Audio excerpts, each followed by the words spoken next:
ಸಮಂ ಕಿಂಚಿತ್ ಪವಿತ್ರಂ ನಹಿ ವಿದ್ಯತೆ ವ್ಯಾಜೇನಾಪಿ ಕೃತಾ ರಾಜನ್ ನ ದರ್ಶಯತಿ ಭಾಸ್ಕರಿಂ.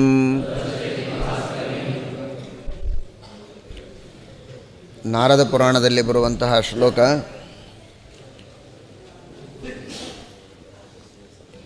ಏಕಾದಶಿಗೆ ಸಮಾನವಾದಂತಹ ಪವಿತ್ರವಾದಂತಹ ವಸ್ತು ಬೇರೆ ಇಲ್ಲ ಅಂತ. ಪವಿತ್ರ ಅಂದರೆ ಪವಿತ್ರಗೊಳಿಸುವ ವಸ್ತು. ನಮ್ಮಲ್ಲಿರುವಂತಹ ಪಾಪಗಳನ್ನು ಪರಿಹಾರ ಮಾಡಿ ಶುದ್ಧರನ್ನಾಗಿ ಮಾಡುವುದಕ್ಕೆ ಶ್ರೇಷ್ಠವಾದ ವ್ರತ ಅಂದರೆ ಏಕಾದಶಿಯ ವ್ರತ. ಅಂತಹ ಏಕಾದಶಿಯ ವ್ರತವನ್ನು ವ್ಯಾಜೇನಾಪಿ ಕೃತ ಅಂತಾರೆ. ಯಾವುದೋ ಒಂದು ನಿಮಿತ್ತ ಹೆಂಡತಿ ಹೇಳ್ತಾಳೆ ಏಕಾದಶಿ ಉಪವಾಸ ಮಾಡಿರಿ ಅಂತ. ಮಾಡದೇ ಇದ್ದರೆ ಮನಸ್ಸಿಗೆ ನೋವು ಮಾಡ್ಕೋತಾಳೆ. ಅವಳಿಗೋಸ್ಕರ ಮಾಡಿದೆ ಅಂತ ಕೆಲವರು ಮಾಡ್ಬೋದು. ತಾಯಿಗೋಸ್ಕರ, ತಂದೆಗೋಸ್ಕರ, ಗುರುಗಳ ದಾಕ್ಷಿಣ್ಯಕ್ಕೆ, ಅಥವಾ 4 ಜನ ಏನಾದರೂ ಅಂತಾರೆ, ಏನಾರ ವ್ಯಾಜ ಇರಲಿ, ಅಂತೂ ಏಕಾದಶಿಯ ಉಪವಾಸವನ್ನು ಮಾಡಿದೆಯಲ್ಲ. ಭಕ್ತಿ ಮಾತ್ರ ಇರಬೇಕು, ಸ್ವಲ್ಪ ಬರೀ ವ್ಯಾಜ ಇರಬಾರ್ದು. ತೋರಿಕೆ ಅಹಂಕಾರ ಮಾತ್ರ ಇದ್ದರೆ ಫಲ ಇಲ್ಲವೇ ಇಲ್ಲ. ಮಾಡುವಾಗ ಯಾವುದೋ ಒಂದು ವ್ಯಾಜದಿಂದ ಮಾಡಿದರೂ ಭಕ್ತಿಯೂ ಜೊತೆಗೆ ಸೇರಿದರೆ ಅಂತಹ ಏಕಾದಶಿಯ ಉಪವಾಸವೂ ಕೂಡ ಇವನಿಗೆ ಪವಿತ್ರ. ಭಾಸ್ಕರಿ ಅಂದರೆ ಯಮದೇವರ ಸೂರ್ಯಪುತ್ರನಾದ ಯಮ, ಆ ಯಮನ ದರ್ಶನವನ್ನೇ ಮಾಡಿಸಿದಂತೆ ಇವನನ್ನು ಉದ್ಧಾರ ಮಾಡುವ ಶಕ್ತಿ ಏಕಾದಶಿಯಲ್ಲಿದೆ. ಭಕ್ತಿಯಿಂದ ಮಾಡಬೇಕು. ಕೆಲವು ವ್ಯಾಖ್ಯಾನಕಾರರು ವ್ಯಾಜ ಅಂದರೆ ಈ ದಾಕ್ಷಿಣ್ಯ, ಭಿಡೆ ಅಥವಾ ಒತ್ತಾಯ ಅಂತ ಅರ್ಥ ಮಾಡದೆ ಸಜ್ಜನರ ಸಹವಾಸವೆಂಬ ನಿಮಿತ್ತ ಅಂತ ಅರ್ಥ ಮಾಡಿದ್ದಾರೆ. ಸತ್ಸಂಗತಿ ವ್ಯಾಜೇನ ಅಂತ. ಸಜ್ಜನರ ಸಹವಾಸವೆಂಬ ನಿಮಿತ್ತದಿಂದ ಅಂದರೆ ಮೊದಲು ಉಪವಾಸ ಮಾಡ್ತಿರಲಿಲ್ಲ, ಸಜ್ಜನರ ಸಹವಾಸವಾಯಿತು. ಆ ಸಜ್ಜನರ ಸಹವಾಸವೆಂಬ ನಿಮಿತ್ತದಿಂದ ಆಮೇಲೆ ಏಕಾದಶಿ ಉಪವಾಸ ಮಾಡಲಿಕ್ಕೆ ಪ್ರಾರಂಭ ಮಾಡಿದ. ಮೊದಲಿಂದೇನು ಮಾಡಿಲ್ಲ ಬಿಡ, ನೀ ಸ್ವಂತ ತಿಳ್ಕೊಂಡು ಅಂತ ಅನ್ನೋದಿಲ್ಲ ದೇವರು. ಅದಕ್ಕಾಗಿ ಇಷ್ಟು ಪಾಪವನ್ನೇ ಮಾಡಿದ್ದೆ ಸಾಕು. ಇಷ್ಟು ದಿವಸ ಪಾಪ ಮಾಡಿದ್ದ, ಪದ್ಮನಾಭದ ದಿನದಿ ಕದ್ದುಂಡು ಕಾಯವನ್ನು ವೃದ್ಧಿ ಮಾಡಿದೆನಯ್ಯ, ಅವೆಲ್ಲ ಮಾಡಿದ್ರು. ಈಗಂತೂ ಸಜ್ಜನರ ಸಹವಾಸ ಆಗಿದಲ್ಲ, ಉಪವಾಸ ಪ್ರಾರಂಭ ಮಾಡಿದ್ದಾನಲ್ಲ, ಅಷ್ಟಕ್ಕೂ ದೇವರು ಅನುಗ್ರಹವನ್ನು ಮಾಡ್ತಾನೆ ಅಂತ ಹೇಳ್ತಾರೆ. ವ್ಯಾಜೇನಾಪಿ ಕೃತಾರಾಜನ್ ನ ದರ್ಶಯತಿ ಭಾಸ್ಕರಿಂ.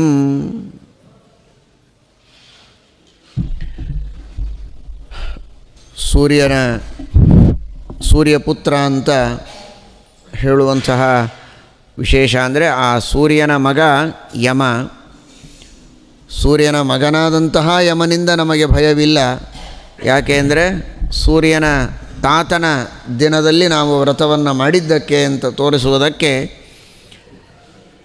ಯಮನೇ ದೊಡ್ಡವ, ಅವನ ಮೇಲೆ ಯಾರಿಲ್ಲ ಅಂತಾದರೆ ತನ್ನದೇನು ನಿಯಮ ಇದೆಯೋ ಅದಕ್ಕೆ ತಕ್ಕ ಹಾಗೆ ಅವನು ಶಾಸನ ಕೊಡ್ತಾನೆ. ಪಾಪ ಮಾಡಿದವರಿಗೆ ನರಕಕ್ಕೆ ಹಾಕಬೇಕು, ಹಾಕ್ತಾನೆ, ಯಾರು ಬೇಡ ಅಂದರೂ ಕೇಳೋದಿಲ್ಲ. ಆದರೆ ಹಾಗಲ್ಲ, ಯಮ ಸ್ವತಂತ್ರ ಅಲ್ಲ, ಅವನಿಗೂ ಮೇಲಿದ್ದಾರೆ ಅಂತ ತೋರಿಸಲಿಕ್ಕೆ ಅವನನ್ನು ಬರೇ ಯಮ ಅಂತ ಕರೆಯದೆ ಭಾಸ್ಕರಿ ಅಂತ ಕರೆದರು. ಅಂದರೆ ಅವ ಅಲ್ಲ, ಅವನಪ್ಪ ಒಬ್ಬ ಇದ್ದಾನೆ ಭಾಸ್ಕರ ಅಂತ. ಅಂದರೆ ಅವ ಸ್ವತಂತ್ರ ಅಲ್ಲ, ಇಷ್ಟ ಆಯಿತು. ಹಾಗಾದರೆ ಭಾಸ್ಕರ ಅವನಿಗೆ ಅಪ್ಪ ಇದ್ದರೆ ಆ ಭಾಸ್ಕರನಿಗೂ ಅಪ್ಪ ಅವರಪ್ಪ. ಅಂತಹ ಭಗವಂತ ಅವನ ವ್ರತವನ್ನು ನಾವು ಪರಿಪಾಲನೆ ಮಾಡಿ ದೇವರ ಮುದ್ರಿಕೆ ನಮ್ಮ ಮೇಲೆ ಇತ್ತು ಅಂದರೆ ಯಮದೇವರು ಯಾವುದೇ ರೀತಿಯ ಬಾಧೆಯನ್ನು ನಮಗೆ ಮಾಡೋದಿಲ್ಲ ಅಂತ ತೋರಿಸುವುದಕ್ಕೆ ವೇದವ್ಯಾಸ ದೇವರು ಭಾಸ್ಕರಿ ಎಂಬ ಶಬ್ದವನ್ನು ಪ್ರಯೋಗ ಮಾಡಿದ್ದಾರೆ. ವೇದವ್ಯಾಸ ದೇವರೇ ಹೇಳುವ ವ್ಯಾಸಸ್ಮೃತಿಯ ಮತ್ತೊಂದು ಮಾತು. ವ್ಯಾಸಃ ಸ ಬ್ರಹ್ಮ ಸ ಗೋಘ್ನಶ್ಚ ಸಸ್ತೇನೋ ಗುರುತಲ್ಪಗಃ ಏಕಾದಶ್ಯಾಂತು ಭುಂಜಾನಃ ಪಕ್ಷಯೋರುಭಯೋರಪಿ. ಯಾರು ಏಕಾದಶಿಯ ಶುಕ್ಲ ಪಕ್ಷವೋ ಕೃಷ್ಣ ಪಕ್ಷವೋ ಯಾವುದೇ ಪಕ್ಷದಲ್ಲಿ ಅವರು ಉಪವಾಸ ಮಾಡದೆ ಭೋಜನವನ್ನು ಮಾಡಿದರೆ ಬ್ರಹ್ಮಹತ್ಯ, ಗೋಹತ್ಯ, ಸ್ವರ್ಣಸ್ಥೇಯ, ಬಂಗಾರ ಮೊದಲಾದವುಗಳ ಕಳ್ಳತನ, ಗುರುತಲ್ಪಗಃ, ತನಗಿಂತಲೂ ಉತ್ತಮರಾದಂತಹ ಗುರುಗಳು, ಅಂಥವರ ಸ್ತ್ರೀಯನ್ನು ಗಮನ ಮಾಡಿದಂತಹ ಮಹಾದೋಷ, ಇವುಗಳೆಲ್ಲ ಬರ್ತದೆ. ಏನಿಲ್ಲ, ಕೂತಾನೆ ಪಾಪ, ಊಟ ಒಂದು ಮಾಡ್ಯಾನೆ ಏಕಾದಶಿ ದಿವಸ, ಅದು ಒಂದು ಮಾಡಿದ್ದಕ್ಕೆ ಇಷ್ಟೆಲ್ಲ ಪಾಪ ಬಂದುಬಿಡ್ತದೆ. ಬ್ರಹ್ಮಹತ್ಯೆ ಮಾಡಿಲ್ಲ, ಗೋಹತ್ಯೆ ಮಾಡಿಲ್ಲ, ಚಲೋ ಸಸ್ಯಾಹಾರವನ್ನೇ ತೆಗೆದುಕೊಳ್ತಾನೆ. ಮಾಂಸನೂ ಅಲ್ಲ, ಗೋಮಾಂಸಂತೂ ಅಲ್ಲೇ ಇಲ್ಲ, ಬೇರೆ ಮಾಂಸನೂ ಅಲ್ಲ, ಶುದ್ಧ ಸಸ್ಯಾಹಾರ, ಅನ್ನ ಸಾರು ಹುಳಿ ಇಷ್ಟೇ ತಿಂದರೂ ಕೂಡ ಗೋಹತ್ಯೆ ಮಾಡಿದ ಪಾಪ ಬರ್ತದೆ. ತಿಳ್ಕೊಳ್ರಿ, ಬ್ರಹ್ಮಹತ್ಯೆ ಗೋಹತ್ಯಾದಿಗಳನ್ನು ಮಾಡಿದ ಮಹಾಪಾಪಗಳು ಬರ್ತಾ ಇವೆ. ಇವೆಲ್ಲ ಆಗಿದೆ. ಕೇಳಿದ್ರಲ್ಲ, ಗೋಹತ್ಯೆ ಬಹಳ ನಡೆದದ್ದಕ್ಕೆ ಮೊನ್ನೆ ಅತಿವೃಷ್ಟಿ ಆಯಿತು ಆ ಪ್ರದೇಶದಲ್ಲಿ ಅಂತ. ಆ ತರಹ ಆಗಿಲ್ಲ ಅಂತಾದರೂ ಕೂಡ ಅನೇಕ ರೀತಿಯ ಸಮಸ್ಯೆಗಳು ಇವತ್ತು ಜಗತ್ತಿನಲ್ಲಿ ಎಲ್ಲ ಕಡೆಗೂ ಕಾಣ್ತಾ ಇದೆಯಲ್ಲ. ಅಲ್ಲಿ ನಡುವ ಪ್ರತ್ಯಕ್ಷ ಗೋಹತ್ಯೆಯೂ ಕಾರಣ. ಇಂಥ ಗೋಹತ್ಯೆ, ಇಂಥ ಬ್ರಹ್ಮಹತ್ಯೆ ಅಂತೂ ನಡೆದೇ ನಡೀತಿದೆ. ಏಕಾದಶಿ ಅಂತೂ ತಿನ್ನೋರು ಭಾಳ ಮಂದಿ ಇದ್ದಾರೆ. ಬೇಕಾದಷ್ಟು ಗೋಹತ್ಯೆ ಬ್ರಹ್ಮಹತ್ಯಾದಿಗಳನ್ನು ಮಾಡಿದಂತಹ ಪಾಪಗಳನ್ನು ನಾವು ಕಟ್ಟಿಕೊಳ್ತೀವಿ ಅನ್ನೋದಕ್ಕಾಗಿ ನಾನಾ ವಿಧವಾದ ಆಪತ್ತುಗಳು.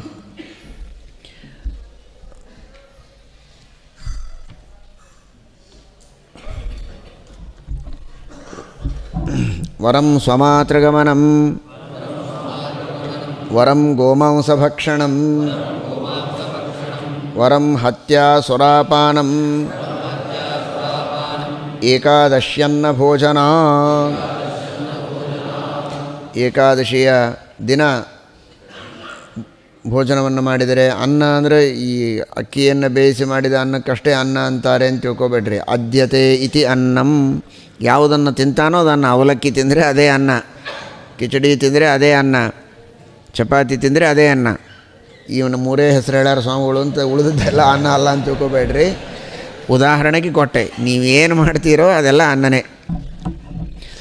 ಆ ತರಹದ ಅನ್ನವನ್ನು ಭಕ್ಷಣೆ ಮಾಡಬಾರದು. ಒಟ್ಟಾರೆ ಮಾಡಿದರೆ ಏನಾಗುತ್ತೆ ಅಂದರೆ, ಆ ಅನ್ನಭಕ್ಷಣದಿಂದ ಬರುವ ಪಾಪ ಎಷ್ಟು ದೊಡ್ಡ ಪಾಪ ಅಂದರೆ, ವರಂ ಸ್ವಮಾತ್ರಗಮನಂ, ಅವೆಲ್ಲ ಮಾಡಬೇಕು ಅಂತ ಅರ್ಥ ಅಲ್ಲ. ಮಾತ್ರಗಮನ ಮಾಡುವುದು ಬಹಳ ದೊಡ್ಡ ಪಾಪ. ಅದಕ್ಕಿಂತ ದೊಡ್ಡ ಪಾಪ ಏಕಾದಶಿ ದಿವಸ ಅನ್ನ ಭೋಜನ ಮಾಡೋದು. ಇದಕ್ಕಿಂತ ಅದು ಶ್ರೇಷ್ಠ ಅಂತಾರೆ. ಶ್ರೇಷ್ಠ ಅಂದರೆ ಅದರಿಂದ ಬರೋ ಪಾಪ ಕಡಿಮೆ, ಇದರಿಂದ ಬರೋ ಪಾಪ ಹೆಚ್ಚು ಅಂತ ಅರ್ಥ. ವರಂ ಗೋಮಾಂಸ ಭಕ್ಷಣಂ, ಗೋಮಾಂಸ ಭಕ್ಷಣ ಮಾಡೋದು ಭಾಳ ಚಲೋ.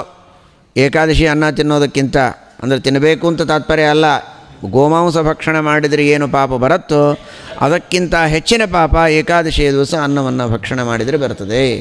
ಹಾಗೆಯೇ ವರಂ ಹತ್ಯ, ಮಾತೃಹತ್ಯೆಯೋ ಗೋ ಹತ್ಯೆಯನ್ನು ಮಾಡಿದರೆ, ಬ್ರಹ್ಮಹತ್ಯೆಯನ್ನು ಮಾಡಿದರೆ, ಮದ್ಯಪಾನ ಮಾಡಿದರೆ ಏನು ಪಾಪ ಬರ್ತದೆ, ಆ ಎಲ್ಲ ಪಾಪಕ್ಕಿಂತಲೂ ಅಧಿಕವಾದ ಪಾಪ ಏಕಾದಶಿ ಅನ್ನಭಕ್ಷಣವನ್ನು ಮಾಡಿದರೆ ಬರ್ತದೆ ಅಂತ. ನೋಡಿ, ಮದ್ಯವೂ ಕೂಡ ಯಾಕೆ ಕುಡಿಯಬಾರದು? ಆರೋಗ್ಯಕ್ಕೆ ಹಾನಿಯಾಗ್ತದೆ, ಮದ್ಯವನ್ನು ಪಾನ ಮಾಡಬಾರದು. ಇದು ಲೌಕಿಕ ಕಾರಣ.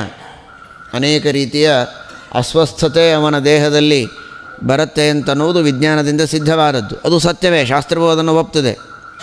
ಅದರ ಜೊತೆಗೆ ಶಾಸ್ತ್ರೀಯವಾದ ಆಲೋಚನೆ ಅಂದರೆ ಮದ್ಯಪಾನ ಮಾಡಬಾರದು ಅನ್ನುವುದಕ್ಕೆ ಭಗವಂತನ ಆದೇಶವೇ ಕಾರಣ. ಭಾಗವತ ತಾತ್ಪರ್ಯದಲ್ಲಿ ಶ್ರೀಮದಾಚಾರ್ಯರು ಹೇಳ್ತಾರೆ, ಅಹರಹ ಸಂಧ್ಯಾಮುಪಾಸೀತ ಅಂತನ್ನೋದಕ್ಕೆ ಏನು ಉದ್ದೇಶ? ವಿಷ್ಣು ಪ್ರೀತ್ಯರ್ಥಂ.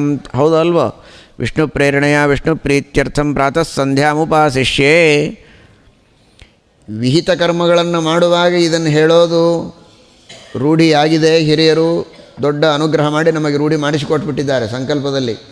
ಶ್ರೀ ವಿಷ್ಣು ಪ್ರೇರಣೆಯ ಶ್ರೀ ವಿಷ್ಣು ಪ್ರೀತ್ಯರ್ಥಂ ಭಗವತಃ ನಾರಾಯಣಸ್ಯ ಷೋಡಶೋಪಚಾರ ಪೂಜಾಂ ಭಗವತೋ ಬಲೇನ ಭಗವತಸ್ತೇಜಸ ಸಂಕಲ್ಪ ಮಾಡ್ತೇವೆ. ಅದರಂತೆ ನಿಷಿದ್ಧ ಕರ್ಮದ ತ್ಯಾಗವು ವಿಷ್ಣು ಪ್ರೇರಣೆಯ ವಿಷ್ಣು ಪ್ರೀತ್ಯರ್ಥಮಂದು ಮಾಡಬೇಕು. ಯಾರು ಮಾಡೋದಿಲ್ಲ ಅದನ್ನು. ದಿವಸ ಮಾಡದೇ ಇದ್ದರೂ ಯಾವಾಗಾರ ಒಂದು ಸಲ ಕೇಳಿದಾಗರ ಮಾಡಬೇಕು. ಸುರಾಪಾನ ಮಾಂಸ ಭಕ್ಷಣ ಮಾಡೋರು ಇದ್ದೀರಾ? ಇಲ್ಲಿ ಯಾರು ಇಲ್ಲ. ಇಲ್ಲ ಅಂದ ಮಾತ್ರಕ್ಕೆ ಭಾಳ ದೊಡ್ಡವರಾಗಲಿಲ್ಲ ನಾವು. ಅದೊಂದು ಸಾಧನ ಅಂತ ಆಗಬೇಕಾದರೆ ಶ್ರೀ ವಿಷ್ಣು ಪ್ರೇರಣೆಯ ಶ್ರೀ ವಿಷ್ಣು ಪ್ರೀತ್ಯರ್ಥಂ ಸುರಾಪಾನಂ ನ ಕರಿಷ್ಯೆ, ಮಾಂಸಭಕ್ಷಣಂ ನ ಕರಿಷ್ಯೆ. ಮಾಂ ವಿಧತ್ತೆ ಅಭಿಧತ್ತೆ ಮಾಂ ವಿಕಲ್ಪ್ಯೋಪೋಹ್ಯ ಇತ್ಯಹಂ ಇತ್ಯಸ್ಯ ಹೃದಯಂ ಸಾಕ್ಷಾನ್ ನಾನ್ಯೋ ಮದ್ವೇದ ಕಶ್ಚನ ಎಂಬ ಶ್ರೀಕೃಷ್ಣನ ಏಕಾದಶ ಸ್ಕಂಧದಲ್ಲಿ ಬರುವ ವಾಕ್ಯಕ್ಕೆ ಭಾಗವತ ತಾತ್ಪರ್ಯದಲ್ಲಿ ಹೀಗೆ ವ್ಯಾಖ್ಯಾನವನ್ನು ಮಾಡಿದ್ದಾರೆ ಶ್ರೀಮದಾಚಾರ್ಯರು. ಏನಾದರೂ ನಾವು ನಿಷಿದ್ಧ ಕರ್ಮಗಳನ್ನು ಬಿಡೋದು ಕೂಡ ವಿಷ್ಣು ಪ್ರೇರಣೆಯ ವಿಷ್ಣು ಪ್ರೀತ್ಯರ್ಥಂ ಅಂತ ಬಿಡಬೇಕು. ವಿಷ್ಣುವಿನ ಆದೇಶ ಸುರಾಪಾನ ಮಾಡಬಾರದು ಅಂತ, ಅದಕ್ಕೆ ಮಾಡೋದಿಲ್ಲ ಅಂತ ಆ ಅನುಸಂಧಾನ ಬಂದರೆ ಅದರಿಂದ ಮಹಾಲಾಭ ಇದೆ, ಪುಣ್ಯ ಇದೆ. ಹಾಗಾದರೆ ವಿಷ್ಣುವಿನ ಆದೇಶ ಅನ್ನೋದಕ್ಕೋಸ್ಕರ ಸುರಾಪಾನ ಮಾಡಬಾರ್ದು ಅಂದರೆ ಅದೇ ವಿಷ್ಣುವಿನ ಆದೇಶ ಏಕಾದಶಿ ದಿವಸ ಭಕ್ಷಣ ಮಾಡಬಾರದು ಅಂತೂ ಇದ್ದಾಗ ಅದನ್ನು ಮಾಡಿದರೆ ಸುರಾಪಾನ ಮಾಡಿದಷ್ಟೇ ಅಷ್ಟೇ ಅಲ್ಲ, ಸುರಾಪಾನ ಮಾಡಿದ್ದಕ್ಕಿಂತಲೂ ಹೆಚ್ಚು ಪಾಪ ಬರ್ತದೆ. ಯಾಕೆಂದರೆ ಹೇಳ್ತಾ ಇರೋದು ವಿಷ್ಣುನೇ, ವೇದವ್ಯಾಸದೇವರದೇ ಮಾತಿದು.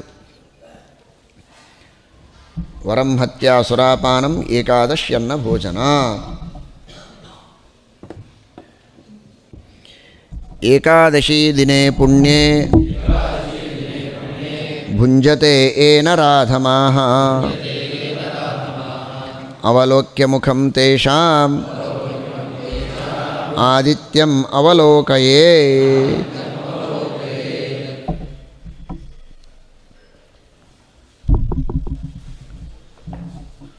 ಈ ಬ್ರಹ್ಮಹತ್ಯೆ ಅಂತನ್ನೋದು ಅಥವಾ ಆತ್ಮಹತ್ಯೆ ಅಂತನ್ನೋ ರೀತಿಯಲ್ಲಿಯೂ ಇದಕ್ಕೆ ವ್ಯಾಖ್ಯಾನ ಮಾಡ್ಬೋದು. ವರಂ ಹತ್ಯಾ ಅಂತ ಇಷ್ಟೇ ಅಂದಿದ್ದಾರೆ ವೇದವ್ಯಾಸದೇವರು. ಇದು ಆತ್ಮಹತ್ಯೆಯೂ ಆಗ್ತದೆ. ಶ್ರೀಮದಾಚಾರ್ಯರೇ ಮಹಾಭಾರತ ತಾತ್ಪರ್ಯ ನಿರ್ಣಯದಲ್ಲಿ ಒಂದು ಕಡೆ ಹೇಳಿದ್ದಾರೆ, ಮತಿಪೂರ್ವಂ ದೇಹನಾಶಾತ್ ಪಾಪಂ ಮಹದವಾಪ್ಯತೆ ಎಂದು.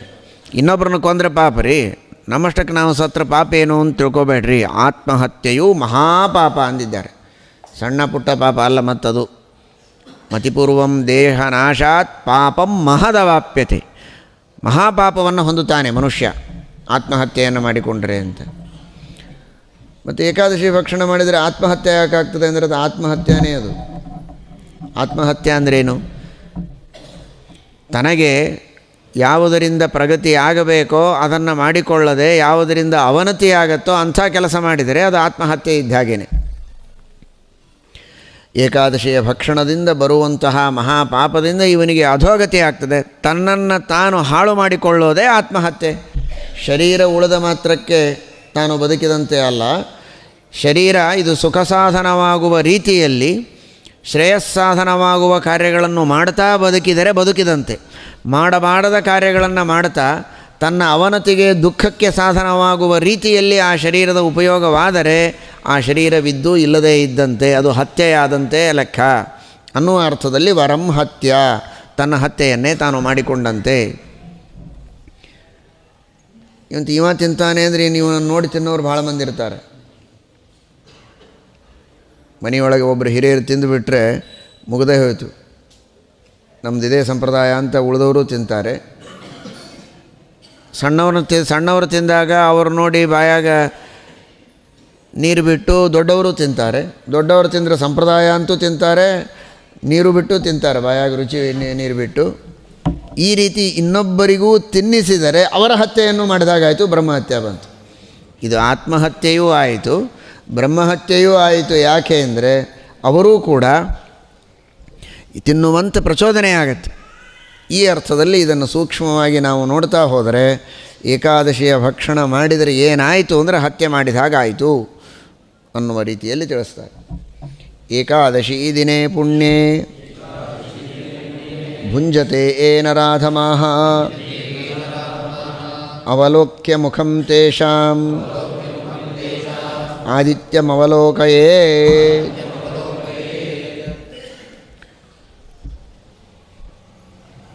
ಏಕಾದಶಿ ಪರಮ ಪವಿತ್ರವಾದ ದಿನ, ಪುಣ್ಯ ಸಾಧನವಾದ ದಿನ. ಅವಕಾಶ ಇದೆ ಪುಣ್ಯವನ್ನು ಪಡೆಯೋದಕ್ಕೆ, ಗಳಿಸೋದಕ್ಕೆ, ತೋಡ್ಕೊಳ್ಳೋದಕ್ಕೆ, ಬಳಕೊಳ್ಳೋದಕ್ಕೆ.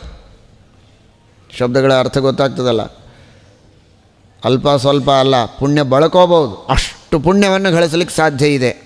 ಅಂತಹ ಏಕಾದಶಿ ದಿನ ತಿಂದರೆ ಅವರು ಮನುಷ್ಯರೇ ಅಲ್ಲ, ಮನುಷ್ಯ ಅಧಮರು, ನರಾಧಮಾಹ, ಉತ್ತಮ ಮನುಷ್ಯರಲ್ಲ. ಅಂಥವರ ಮುಖವನ್ನು ನೋಡಿದರೆ ಸೂರ್ಯನ ಕಡೆ ನೋಡಬೇಕಂತೆ. ಅವ್ರ ಮುಖ ನೋಡಿದರೆ ಪಾಪ ಬಂತು, ಪಾಪ ಪರಿಹಾರಕ್ಕೆ ಸೂರ್ಯನ ಕಡೆ ನೋಡಬೇಕು. ಎಲ್ಲರಿಗೂ ಗೋಣು ಪೂರ್ಣ ಬಿದ್ದು ಹೋಗ್ತದೆ. ಯಾಕಂದರೆ ಮೇಲೆ ಮುಖ ಮಾಡಿದ್ದು ಕೆಳಗೆ ಮಾಡೇಬಾರ್ದು ಅಂಥ ಪರಿಸ್ಥಿತಿ ಅದ ಇವತ್ತಿನ ಕಾಲಕ್ಕೆ. ಮನೆಯೊಳಗೂ ಇರೋ ಹಂಗಿಲ್ಲ, ಯಾಕೆ ಅಂದರೆ ಸೂರ್ಯ ಕಾಣಿಸಂಗಲ್ಲ. ಹೊರಗೆ ಹೋದರೂ ಕೆಳಗೆ ನೋಡೋ ಹಂಗಿಲ್ಲ, ಮೇಲೆ ನೋಡ್ಕೊಂಡು ನಡಿಬೇಕು. ಆ ಪರಿಸ್ಥಿತಿ ಇದೆ ಕಾಲದಲ್ಲಿ. ಹಿಂದೆ ಹೇಳಿದ ಭಾಸ್ಕರಿ ಅನ್ನುವ ಶಬ್ದ ಮುಂದೆ ಬರುವ ಈ ಶ್ಲೋಕದ ಅಭಿಪ್ರಾಯವನ್ನು ತಿಳಿಸಲಿಕ್ಕೆ ಹೊರಟಂತೆ ಇದೆ. ಯಾಕೆ ಸೂರ್ಯನ ನೋಡಬೇಕು ಅಂದರೆ, ಸೂರ್ಯ ನಿನ್ನ ಮಗನಿಗೆ ಅಷ್ಟು ಹೇಳಪ್ಪ, ಯಮನಿಗೆ ಆ ಯಮ ಈ ಉಪವಾಸ ಮಾಡದೇ ಇದ್ದ ನರಾಧಮರನ್ನು ನೋಡಿದ್ದಕ್ಕೆ ನನಗೆ ಬಂದ ಪಾಪವನ್ನು ಪರಿಹಾರ ಮಾಡಿ ಆ ಪಾಪ ಮೂಲಕವಾಗಿ ನರಕ ಕೊಡಬಾರದು ಅಂತ ನಿನ್ನ ಮಗನಿಗೊಂಚೂರು ಹೇಳು ಅಂತನ್ಲಿಕ್ಕೆ ಸೂರ್ಯನ ಕಡೆ ನೋಡಿ ಪ್ರಾರ್ಥನಾ ಮಾಡಬೇಕಂತೆ. ಅದಕ್ಕಾಗಿ ಆದಿತ್ಯಮವಲೋಕಯೇ. ಜೊತೆಗೆ ಸೂರ್ಯಾಂತರ್ಗತನಾದಂತಹ ನಾರಾಯಣ, ಆ ಸೂರ್ಯಾಂತರ್ಗತನಾದ ತೇಜೋಮಯನಾದ ನಾರಾಯಣನ ದರ್ಶನದಿಂದ ಸಕಲ ಪಾಪಗಳ ಪರಿಹಾರವೂ ಆಗತ್ತೆ ಎನ್ನುವ ದೃಷ್ಟಿಯಲ್ಲಿಯೂ ಆದಿತ್ಯಮವಲೋಕಯೇ. ಅದೊಂದು ಪ್ರಾಯಶ್ಚಿತ್ತ. ಇದನ್ನು ಅನೇಕ ಪ್ರಸಂಗಗಳಲ್ಲಿ ಹೇಳಿದ್ದಾರೆ. ಏಕಾದಶಿಯ ಉಪವಾಸ ಮಾಡದೇ ಇದ್ದವರಾಗಿರಬಹುದು, ಬ್ರಹ್ಮಹತ್ಯಾದಿಗಳನ್ನು ಮಾಡಿದವರಿರಬಹುದು, ಒಟ್ಟು ಅನೇಕ ಪಾತಕಗಳನ್ನು ಮಾಡಿದ ಪಾಪಿಗಳ ಮುಖವನ್ನು ನೋಡಲೇಬಾರದು ಅಂತ ಶಾಸ್ತ್ರ. ನೋಡಿದ ಮೇಲೆ ಏನೋ ಅವರೊಂಚೂರು ಸ್ಮೈಲ್ ಮಾಡ್ತಾರೆ, ಮಾತಾಡ್ಸೋಣ ಅಂತ ಅನ್ನಿಸ್ತದೆ. ಮಾತಾಡ್ತಾ ಇರುವಾಗ ಏನಿವೆಲ್ಲ ಏಕಾದಶಿ ಇಂಥವೆಲ್ಲ ಮಾಡ್ತೀನಿ ಅಂತ ಇಷ್ಟು ಉಪದೇಶ ಬೇರೆ ಮಾಡ್ತಾರೆ. ಅವರ ಸಹವಾಸ ಶುರುವಾಗ್ತದೆ, ಇವನು ಮಾಡೋದು ಬಿಟ್ಟುಬಿಡ್ಬೇಕಾಗ್ತದೆ, ಇನ್ನೇನೇನೋ ಕೆಟ್ಟ ಚಟನೂ ಕಲಿಸ್ಬೋದು ಅನ್ನೋ ದೃಷ್ಟಿಯಲ್ಲಿ ಪಾತಕಿಗಳ ಮುಖವನ್ನೇ ನೋಡಬಾರದು ಅಂದಿದ್ದಾರೆ. ನೋಡುವ ಮೂಲಕ ಅವರ ಮೇಲೆ ಸ್ನೇಹವೋ ಪ್ರೇಮವೋ ಬೆಳೆಯುವ ಪ್ರಸಂಗ ಇದೆ ಅನ್ನೋದಕ್ಕೆ ಅನಿವಾರ್ಯವಾಗಿ ನೋಡೋ ಪ್ರಸಂಗ ಬಂದರೆ ಸೂರ್ಯನನ್ನು ನೋಡಿದರೆ ಆ ಪ್ರಖರವಾದ ಸೂರ್ಯನ ಕಿರಣಗಳಿಂದ ಆ ಪಾಪಗಳ ಪರಿಹಾರವೂ ಆಗ್ತದೆ, ಇವನ ದೃಷ್ಟಿಯೂ ಡೈವರ್ಟ್ ಆಗ್ತದೆ ಎನ್ನುವ ದೃಷ್ಟಿಯಲ್ಲಿ ಮತ್ತು ಆದಿತ್ಯಮವಲೋಕಯೇತ್ ಅಂತ ಆದೇಶವನ್ನು ಮಾಡಿದ್ದಾರೆ. ಪೃಥಿವ್ಯಾಂ ಯಾನಿ ಪಾಪಾನಿ ಬ್ರಹ್ಮಹತ್ಯಾದಿಕಾನಿ ಚ ಅನ್ನಮಾಶ್ರಿತ್ಯ ತಿಷ್ಠಂತಿ ಸಂಪ್ರಾಪ್ತೆ ಹರಿವಾಸರೇ.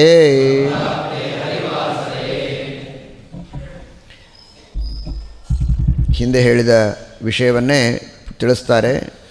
ಬ್ರಹ್ಮಹತ್ಯಾದಿಕಾನಿ ಹಿಂದೆ ನಾನು ಆಗಲೇ ಹೇಳಿದ್ನಲ್ಲ, ಒಂದೆರಡು ಉದಾಹರಣೆ ಕೊಟ್ಟರೆ ಅಷ್ಟೇ ತಿಳ್ಕೋಬಾರದು ಅಂತ. ಹಾಗೆ ಬ್ರಹ್ಮಹತ್ಯ, ಸುರಾಪಾನ, ಗೋಮಾಂಸ ಭಕ್ಷಣ ಒಂದು ಎರಡು ಹೇಳ್ಯಾರ ಅಂದರೆ ಅಷ್ಟೇ ತಿಳ್ಕೊಬೇಡ್ರಿ. ಪೃಥಿವ್ಯಾಂ ಯಾನಿ ಪಾಪಾನಿ, ಕೆಲವು ಪುಸ್ತಕದಲ್ಲಿ ಯಾನಿಕಾನಿ ಚ ಪಾಪಾನಿ ಅಂತಿದೆ.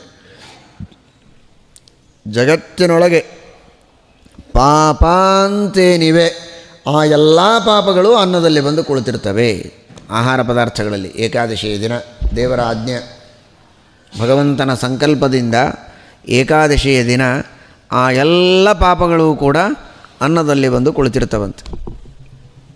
ಆ ಪಾಪಾಭಿಮಾನಿಗಳಾದ ಏನು ದೈತ್ಯರಿದ್ದಾರೆ, ಪಾಪಗಳಿಗೆ ಅಭಿಮಾನಿಗಳು, ಅವರೆಲ್ಲರಿಗೆ ಪರಮಾತ್ಮ ಒಂದು ಅವಕಾಶ ಕೊಟ್ಟಿದ್ದಾನೆ. ಒಂದು ದಿವಸ ನೀವೆಲ್ಲರೂ ಯಥೇಚ್ಛವಾಗಿ ಅನ್ನದೊಳಗೆ ಕೂಡಬಹುದು ಅಂತ. ಆ ದಿನ ಅನ್ನವನ್ನು ತಿಂದರೆ ಆ ಎಲ್ಲ ಪಾಪಾಭಿಮಾನಿಗಳಾದ ದೈತ್ಯರ ಜೊತೆಗೆ ಆ ಪಾಪಗಳು ನಮ್ಮ ಹೊಟ್ಟೆಯಲ್ಲಿ ಸೇರಿಕೊಳ್ತವೆ, ನಮ್ಮ ಮನಸ್ಸಿಗೆ ಸೇರ್ತವೆ. ಇದನ್ನು ನಾರದ ಪುರಾಣ ಹೇಳುತ್ತದೆ.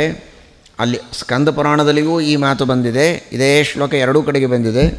ಬ್ರಹ್ಮವೈವರ್ತ ಮತ್ತು ಪಾದ್ಮ ಪುರಾಣಗಳಲ್ಲಿಯೂ ಇದರ ಸಮಾನಾರ್ಥ ಇರುವಂತಹ ಶ್ಲೋಕವನ್ನು ಹೇಳಿದ್ದಾರೆ. ಬ್ರಾಹ್ಮಣ ಕಾಮತೋನ್ನಂಚ ಯೋ ಭುಂಕ್ತೆ ಹರಿವಾಸರೆ ತ್ರೈಲೋಕ್ಯಜನಿತಂ ಪಾಪಂ ಸೋಪಿ ಭುಂಕ್ತೆ ನ ಸಂಶಯ.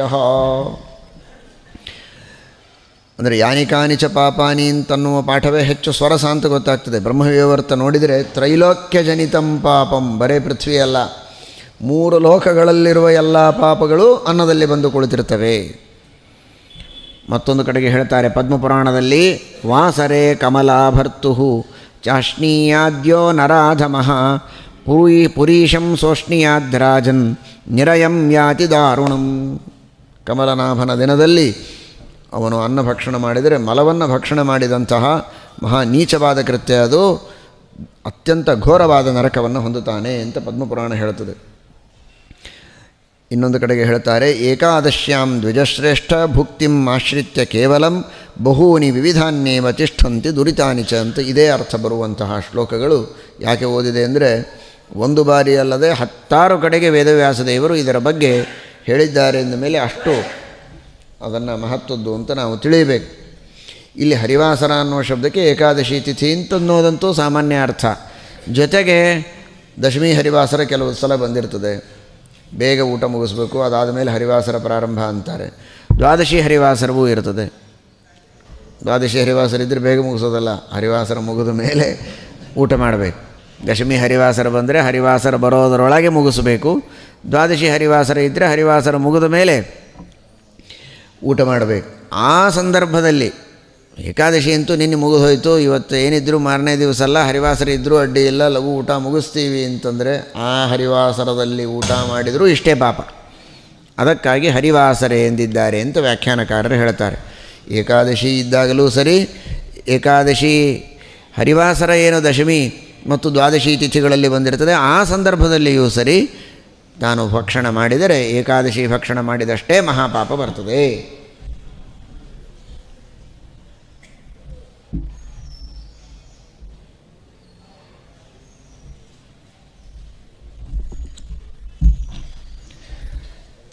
ಕೆಲವು ಸಂದರ್ಭದಲ್ಲಿ ಅನಿವಾರ್ಯವಾಗುತ್ತಲ್ಲ, ಚಿಕ್ಕ ಮಕ್ಕಳಿಗೆ ಉಪವಾಸ ಇರಲಿಕ್ಕಾಗೋದಿಲ್ಲ, ಏನು ಮಾಡಬೇಕು?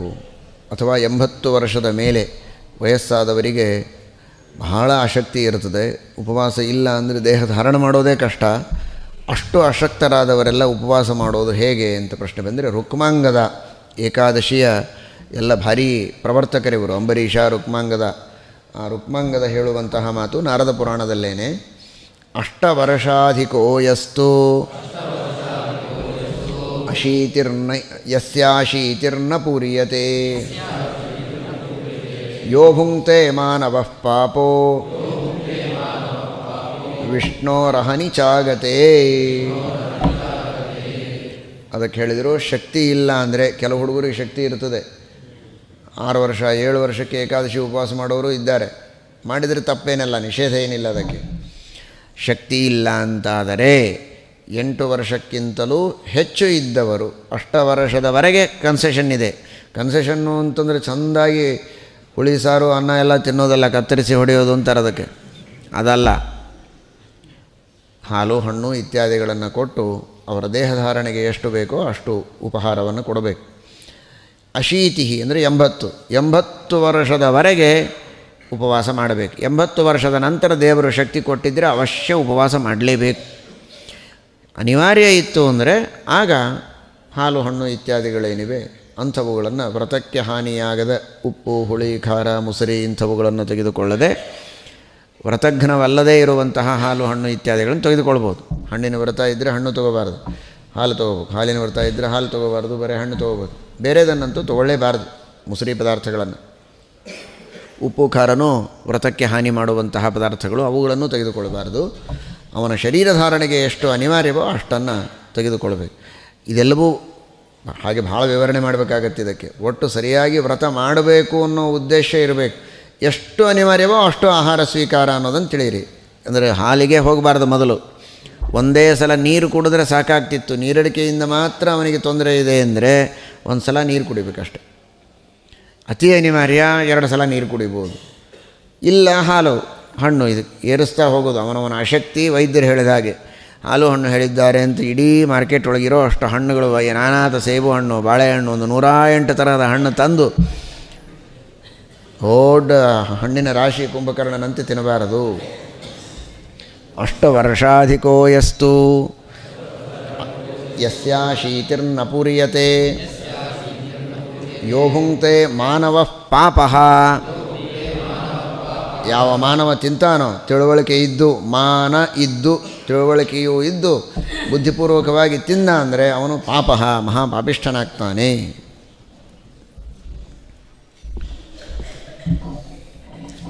ಇನ್ನು ಕೆಲವು ಬೇರೆ ಬೇರೆ ಉಪವಾಸಗಳಿವೆ. ಆ ಉಪವಾಸಗಳಲ್ಲಿ ಹಾಲು ಹಣ್ಣು ಇವುಗಳನ್ನು ತೆಗೆದುಕೊಳ್ಳೋದಕ್ಕೆ ಹೇಳಿದ್ದಾರೆ. ಸಂಕ್ರಾಂತಿಯ ಉಪವಾಸ ಇದೆ, ಹಾಲು ಹಣ್ಣು ಇವುಗಳನ್ನು ತೆಗೆದುಕೊಳ್ಳಬಹುದು. ಬೇರೆ ಬೇರೆ ವ್ರತಗಳೆಲ್ಲ ಬರ್ತದೆ, ಪಂಚಾಂಗದಲ್ಲಿ ಭಾಳ ಉಪವಾಸ ಎಲ್ಲ ಹಾಕಿರ್ತಾರೆ. ಅಂತಹ ಉಪವಾಸಗಳಲ್ಲಿ ಕೆಲವು ಪದಾರ್ಥಗಳನ್ನು ಸ್ವೀಕಾರ ಮಾಡಲಿಕ್ಕೆ ಹೇಳಿದ್ದಾರೆ. ಅಷ್ಟೌ ತಾನ್ಯವ್ರತಘ್ನಾನಿ ಅಂತ.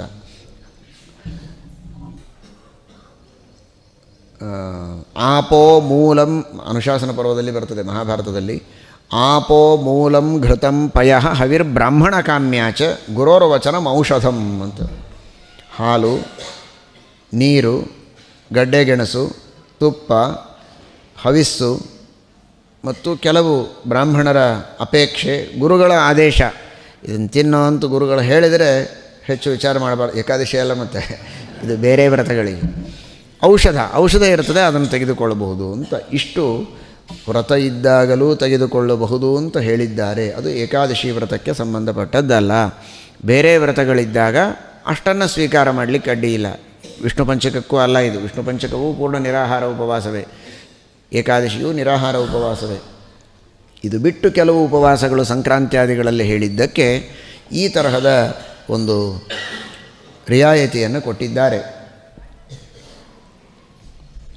ಪಿತಾ ವಾ ಯದಿ ವಾ ಪುತ್ರೋ ಭಾರ್ಯಾ ವಾಪಿ ಸುಹೃಜ್ಜನಃ ಪದ್ಮನಾಭದಿನೇ ಭುಂಕ್ತೆ ನಿಗ್ರಾಹ್ಯೋ ದಸ್ಯುವದ್ಭವೇ.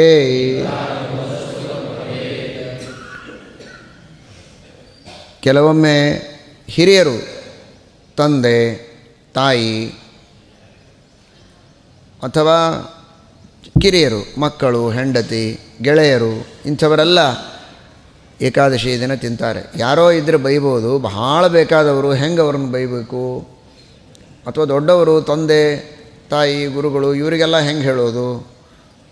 ಹೆಂಡತಿ, ಕೆಲವರಂತೂ ಹೆಂಡತಿಯ ವಶದಲ್ಲಿರ್ತಾರೆ, ಅವರಿಗಂತೂ ಬಹಳ ಸಮಸ್ಯೆ. ಇನ್ನು ಕೆಲವರು ಪ್ರೀತಿ ಇರ್ತದೆ, ಹೇಳೋದು ಹೇಗೆ? ಮಕ್ಕಳ ಮೇಲೂ ಪ್ರೀತಿ ಇರ್ತದೆ. ಯಾವುದೂ ವಿಚಾರ ಮಾಡಬೇಡ್ರಿ ಅಂತಾರೆ. ಯಾರೇ ಇರಲಿ, ಏಕಾದಶಿ ದಿವಸ ತಿನ್ನಬೇಕು ಅಂತ ಹೊರಟ್ರೆ ಅದನ್ನು ನಿಗ್ರಹ ಮಾಡಲೇಬೇಕು. ಮಾಡಬೇಡಿ, ಏಕಾದಶಿ ಭಕ್ಷಣವನ್ನು ಮಾಡಬೇಡಿ ಅಂತ ಹೇಳಲೇಬೇಕು. ಹೇಳೋ ಕ್ರಮ ಬೇರೆ ಬೇರೆ. ತಂದೆ ತಾಯಿಗಳಾಗಿದ್ದರೆ ನಮಸ್ಕಾರ ಮಾಡಿ ವಿನಯಪೂರ್ವಕವಾಗಿ ಹೇಳಬೇಕು, ದೊಡ್ಡವರೇನಾದರೂ ತಿಂತಿದ್ದರೆ. ಮಕ್ಕಳಾದರೆ ಚೆನ್ನಾಗಿ ಶಾಸನ ಮಾಡಿ ಹೇಳಬೇಕು. ಹೆಂಡತಿ ಮಕ್ಕಳಿಗೆ ಶಾಸನವನ್ನೇ ಮಾಡೋದು, ಗೆಳೆಯರಿಗೆ ಪ್ರೇಮದಿಂದ ಹೇಳಬೇಕು. ಅಂತೂ ಯಾರೇ ಇರಲಿ ಅವರನ್ನು ತಡೆಯಬೇಕು ಅನ್ನೋದು ಮಾತ್ರ ನಿಶ್ಚಿತ. ತಡೆದರೂ ಕೇಳಲಿಲ್ಲ ಅಂದರೆ ಅದು ಅವರಿಗೆ ಪಾಪ, ತಡೆಯಲಿಲ್ಲ ಅಂದರೆ ಇವನಿಗೂ ಪಾಪ ಬರ್ತದೆ, ಅವರಿಗೂ ಪಾಪ ಬರ್ತದೆ. ಗೊತ್ತಿದ್ದರೂ ತಡೆಯಲಿಲ್ಲ ಅಂದರೆ ಇಬ್ಬರಿಗೂ ಪಾಪ. ಆದ್ದರಿಂದ ಏಕಾದಶಿ ದಿನ ಭಕ್ಷಣ ಮಾಡುವುದನ್ನು ತಡೆಯಲೇಬೇಕು.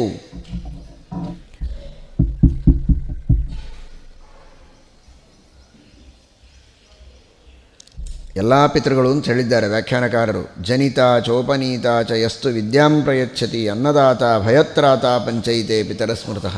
ಅವರು ಎಂಥ ಪಿತೃಗಳಾದರೂ ಅಡ್ಡಿ ಇಲ್ಲ.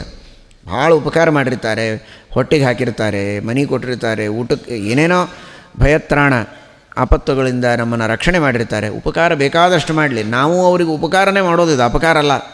ಇಷ್ಟು ಉಪಕಾರ ಮಾಡೋದವರಿಗೆ ಹೆಂಗೆ ಉಪವಾಸ ಮಾಡಿಸೋದು ಅಂದರೆ, ಉಪವಾಸ ಮಾಡಿಸೋದು ಅಂದರೆ ಏನು ಅಪಕಾರ ಏನದು? ಅವನು ಮಹಾಪಾಪವನ್ನು ಹೊಂದಿ ನರಕಾದಿ ಅನರ್ಥಗಳನ್ನು ಹೊಂದಬಾರದು ಅಂತ ಅವನಿಗೆ ನಾವು ಮಾಡೋ ಉಪಕಾರನೇ. ಕೇವಲ ಅನ್ನದಾನ ಒಂದೇ ಉಪಕಾರ ಅಲ್ಲ, ಮಾಡೋ ಹೊತ್ತಿಗೆ ಅನ್ನದಾನವೂ ಉಪಕಾರನೇ, ಅನ್ನ ಬಿಡಿಸೋದು ಉಪಕಾರನೇ. ಏಕಾದಶಿ ದಿವಸ ಯಾವ ರೀತಿ ಜ್ವರ ಬಂದಂತಹ ವ್ಯಕ್ತಿಗೆ, ಕಫ ಆದ ವ್ಯಕ್ತಿಗೆ ಐಸ್ ಕ್ರೀಮ್ ತಿನ್ನಬೇಡ ಅಂತ ಡಾಕ್ಟರ್ ಹೇಳಿದರೆ ಅದು ಒಂದು ಉಪಕಾರನೇ. ತಿನ್ನಿಸೋದಷ್ಟೇ ಉಪಕಾರ ಅಲ್ಲ, ಬಿಡಿಸೋದು ಉಪಕಾರ ಹೌದಲ್ಲ. ವೈದ್ಯರು ನಮಗೆ ಇದನ್ನು ತಿನ್ನಬೇಡ ಅದನ್ನು ತಿನ್ನಬೇಡ ಅಂತ ಹೇಳ್ತಾರಲ್ಲ, ಹಾಗೆ ಏಕಾದಶಿ ದಿನ ಇದನ್ನು ತಿನ್ನಬೇಡ ಅಂದರೂ ಅದು ಉಪಕಾರನೇ.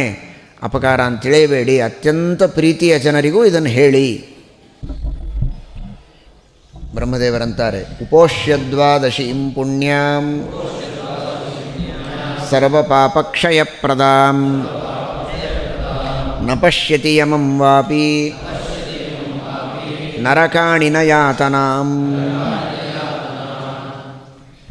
ಹಿಂದೆ ಅನೇಕ ಪ್ರಸಂಗಗಳಲ್ಲಿ ಉಪೋಷ್ಯ ಏಕಾದಶಿ ಮಂತದೆ ನಿಮ್ಮ ಪುಸ್ತಕದಾಗ. ದ್ವಾದಶಿ ಮಂತ ಇದಲ್ಲ, ಅದು ಒಂದು ಪಾಠದ ತಪ್ಪೇನಲ್ಲ. ಏಕಾದಶಿ ಉಪವಾಸ ಅಂತೂ ಮಾಡಲೇಬೇಕು. ಜೊತೆಗೆ ಹಿಂದೆ ಕೆಲವು ಪ್ರಸಂಗಗಳಲ್ಲಿ ದ್ವಾದಶಿ ಉಪವಾಸ ಹೇಳಿದ್ದಾರೆ. ಒಂದು, ಏಕಾದಶಿಯ ದಿನ ದಶಮಿ ವೇದ ಇದ್ದರೆ ದ್ವಾದಶಿ ಉಪವಾಸ ಮಾಡಬೇಕು, ಅಥವಾ ದ್ವಾದಶಿ ದಿನ ಶ್ರವಣ ನಕ್ಷತ್ರ ಇದ್ದರೆ ದ್ವಾದಶಿ ಉಪವಾಸ ಮಾಡಬೇಕು. ಅತಿರಿಕ್ತ ದ್ವಾದಶಿ ಬಂದಿದ್ದರೆ, ಮಾರನೇ ದಿವಸ ದ್ವಾದಶಿ ಸ್ವಲ್ಪ ಉಳಿದಿದ್ದರೆ ಹಿಂದಿನ ದ್ವಾದಶಿಯನ್ನು ಉಪವಾಸವೇ ಮಾಡಬೇಕು ಅಂತ ಈ ಮೂರು ಪ್ರಸಂಗಗಳಲ್ಲಿ ಹೇಳಿದ್ದಾರೆ. ಅತಿರಿಕ್ತ ದ್ವಾದಶಿ ಅಥವಾ ಶ್ರವಣ ನಕ್ಷತ್ರ ಇರುವ ದ್ವಾದಶಿ, ದಶಮಿ ವೇದ ಇರುವ ಏಕಾದಶಿಯ ಮಾರನೆಯ ದಿನದ ದ್ವಾದಶಿ.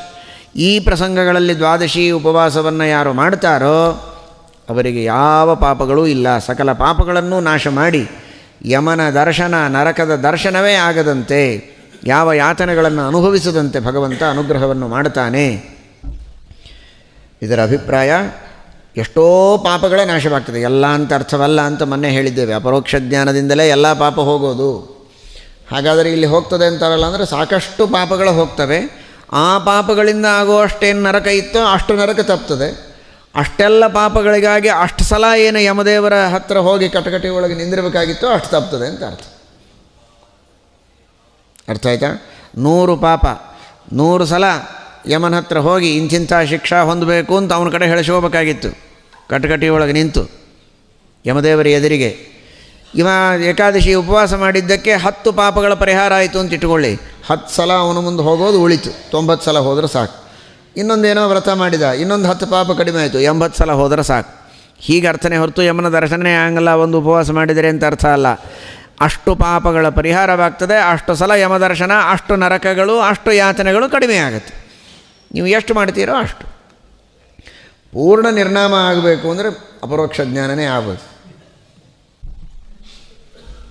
ಇದಷ್ಟು ಸುಲಭ ಅಲ್ಲ. ಹಂಗಾರೆ ಏಕಾದಶಿ ಉಪವಾಸ ಅದನ್ನೇ ಮಾಡ್ತೀವಿ, ಬರ್ರಿ ಅಂದರೆ ಎಲ್ಲಿ ಬರ್ರಿ, ಎಲ್ಲಿ ಬಂದರೂ ಕಾಣಿಸಂಗಲ್ಲ. ಅಪರೋಕ್ಷ ಜ್ಞಾನ ಆಗಲಿಕ್ಕೆ ಎಷ್ಟೋ ಜನ್ಮಗಳ ಸಾಧನೆ ಮಾಡಬೇಕು, ಆಮೇಲೆ ಅಪರೋಕ್ಷ ಜ್ಞಾನ ಆಗ್ತದೆ. ಶಂಕರ ರುದ್ರದೇವರು ಹೇಳ್ತಾರೆ ನಾರದ ಪುರಾಣದಲ್ಲಿಯೇ, ರಟಂತೀಹ ಪುರಾಣಾನಿ ಭೂಯೋ ಭೂಯೋ ವರಾನನೆ ನ ಭೋಕ್ತವ್ಯಂ ನ ಭೋಕ್ತವ್ಯಂ ಸಂಪ್ರಾಪ್ತೆ ಹರಿವಾಸರೇ.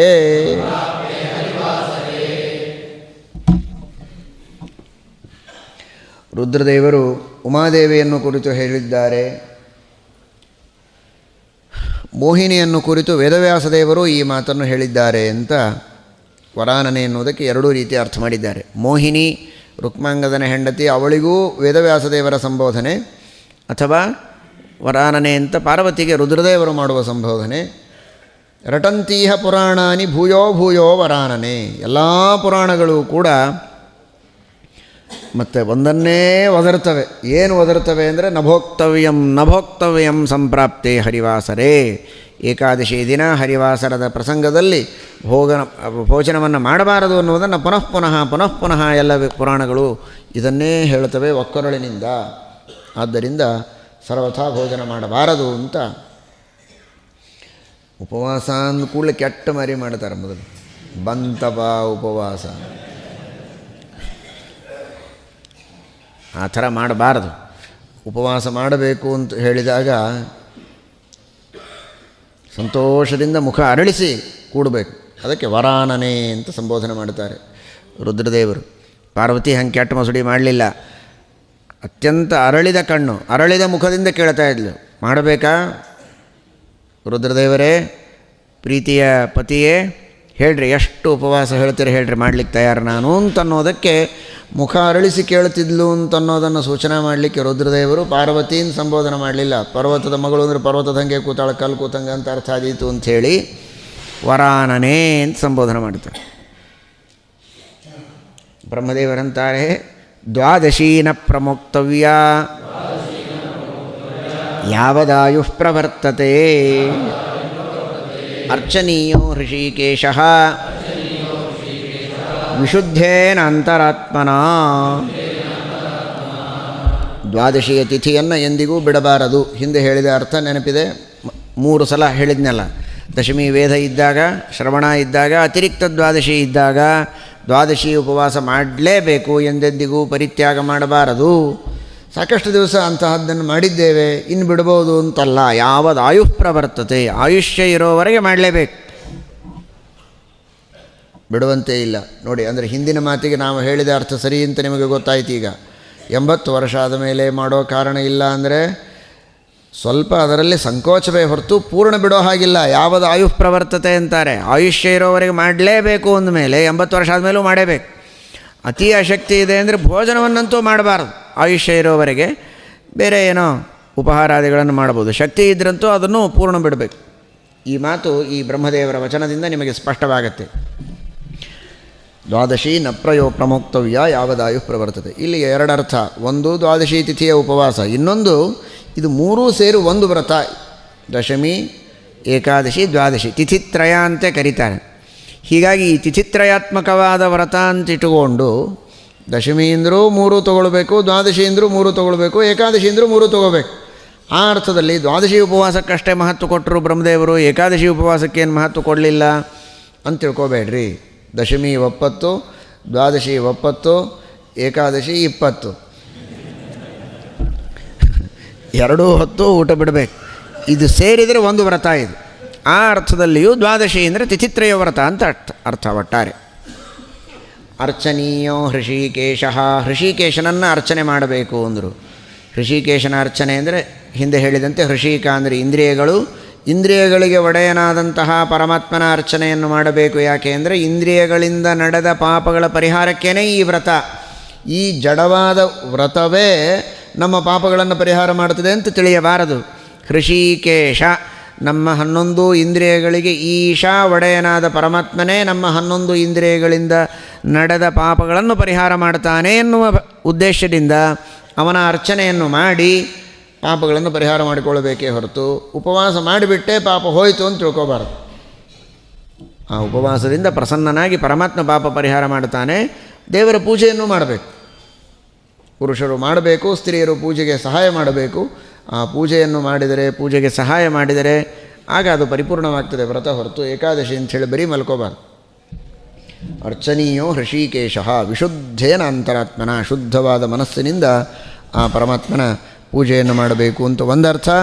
ಇನ್ನೊಂದು ಅರ್ಥ ಅಂತರಾತ್ಮ ಅಂದರೆ ಮನಸ್ಸು, ಮನಸ್ಸಿನಿಂದ ಅರ್ಚನೆ ಮಾಡಬೇಕು ಅಂದರೆ ಭಾವಪುಷ್ಪಗಳು ಅಂತಿದೆ. ಅಹಿಂಸಾ ಪ್ರಥಮಂ ಪುಷ್ಪಂ ಇತ್ಯಾದಿಯಾಗಿ ಹೇಳಿದ್ದಾರೆ. ಮನಸ್ಸು ಮಾತು ಕೃತಿಗಳಿಂದ ಹಿಂಸಾ ಮಾಡದೇ ಇರೋದು ಇದೇ ಒಂದು ಪುಷ್ಪ. ಜ್ಞಾನವೇ ಒಂದು ಪುಷ್ಪ, ಭಕ್ತಿಯೇ ಒಂದು ಪುಷ್ಪ, ವೈರಾಗ್ಯವೇ ಒಂದು ಪುಷ್ಪ, ಇಂದ್ರಿಯ ನಿಗ್ರಹವೇ ಒಂದು ಪುಷ್ಪ ಅಂತ ಈ ರೀತಿ ಆ ಪುಷ್ಪಗಳನ್ನು ಮಾನ್ ಅಷ್ಟಭಿರ್ಭಾವಪುಷ್ಪೈ ಅಂತ ಸುಮಧ್ವ ವಿಜಯದಲ್ಲಿ ಬರ್ತದೆ. ಶ್ರೀಮದಾಚಾರ್ಯರು ಬರೀ ಇಂತಹ ಸಂಪಿಗೆ ಹೂವು ಮಲ್ಲಿಗೆ ಹೂವಿನಿಂದ ಅಷ್ಟೇ ಅರ್ಚನೆ ಮಾಡ್ತಿರಲಿಲ್ಲ, ಮಾನಸವಾದ ಈ ಸದ್ಗುಣಗಳೆಂಬ ಪುಷ್ಪಗಳಿಂದ ದೇವರ ಅರ್ಚನೆಯನ್ನು ಮಾಡುತ್ತಿದ್ದರು ಅಂತ. ಹಾಗೆ ಅರ್ಚನೆ ಮಾಡಬೇಕು ಅಂತಿದೆ ಶಾಸ್ತ್ರದಲ್ಲಿ.